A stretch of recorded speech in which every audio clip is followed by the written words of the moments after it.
واقع مرير حاصل في مجتمعنا اليوم.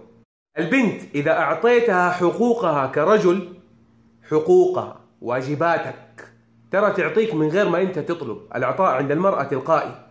تغسل ملابسك، تكوي لك، تنظف غرفتك، ترتب دولابك، تكنس لك، هذا وانت أخوها مو زوجها. حابة تخدمك بمزاجها. ليش؟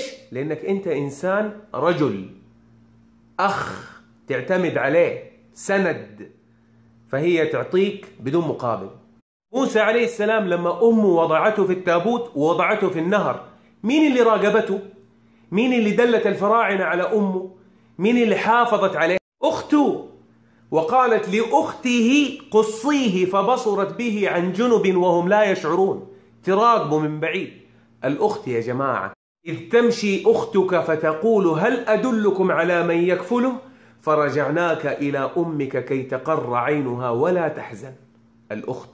للأسف الشديد كثير من الرجال يقول لك يا عمي الولد عزوة، عندك بنات ما جاك ولد؟ يا عمي خلف يجيك ولد، والله الولد عزوة.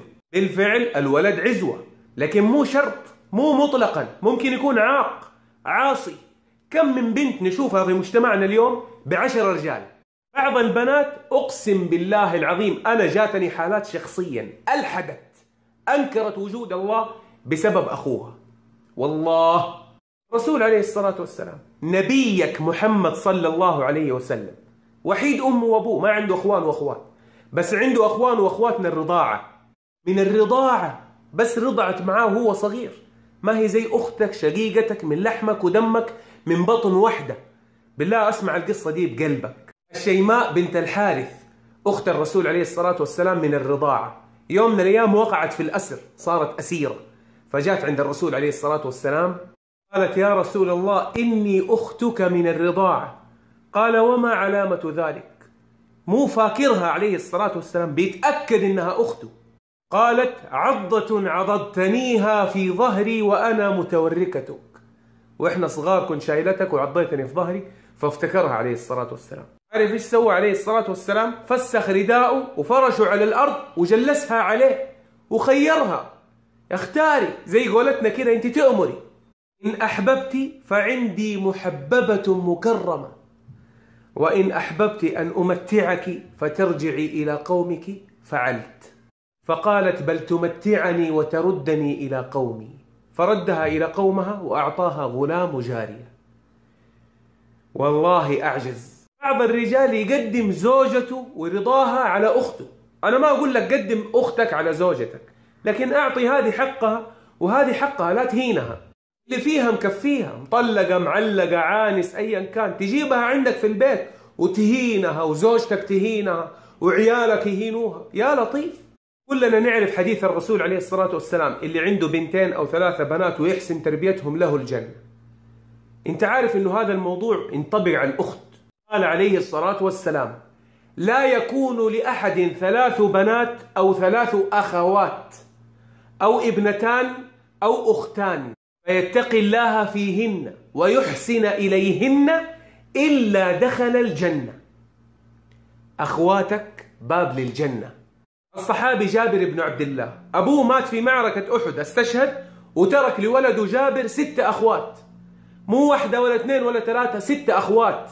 مسؤولية، 6 بنات، إيش يتحمل مسؤوليتهم؟ إيش سوى جابر بن عبد الله؟ اتزوج واحدة كبيرة في السن عشان ترعاهم. ضحى بنفسه، ضحى بشهوته، ما قال أبغى واحدة صغيرة. أخواتي، قدم أخواته على نفسه. الرسول عليه الصلاة والسلام لما عرف قال لجابر بن عبد الله هلا بكرا تلاعبها وتلاعبك؟ كانت تزوجت واحدة صغيرة بكر. قال له يا رسول الله عندي أخوات، فتزوجت واحدة ثيب كبيرة في السن عشان ترعاهم، تمشط شعورهم، تشوف حاجتهم، عندها خبرة، أنا ما أعرف. اختار لها الزوج الصالح، لا تعطيها لأي أحد كده كأنك تبغى تخلص منها. زوجها كأنك بتزوج بنتك، واحد ترضى لبنتك أنت. إذا تزوجت أكرم زوج أختك عشان أختك، عشان تقول أخوي عزوة، عشان لا يهينها، عشان لا ينقص من قدرها في يوم من الأيام. حتى لو ما انت بالعه وما انت طايقه أكرمه عشانها. كم من وحدة صابرة على غلب زوجها وغلب الغلب عشان أخوها ألعن منه مليون مرة. بعض الرجال يفرق في التعامل ما بين عيال أخوه وعيال أخته، يقول لك لا عيال أخويا شايلين اسمي من نفس العيلة، عيال أختي لا من بيت فلان. أخي ما أدري كيف يفكروا الناس دول، والله شيء بالراس.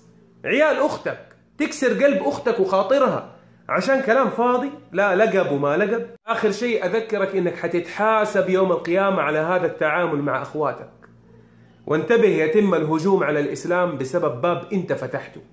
أسأل الله أن يصلح شبابنا وبناتنا وحال المسلمين أجمعين، وصلى الله وسلم على سيدنا محمد وعلى آله وصحبه أجمعين.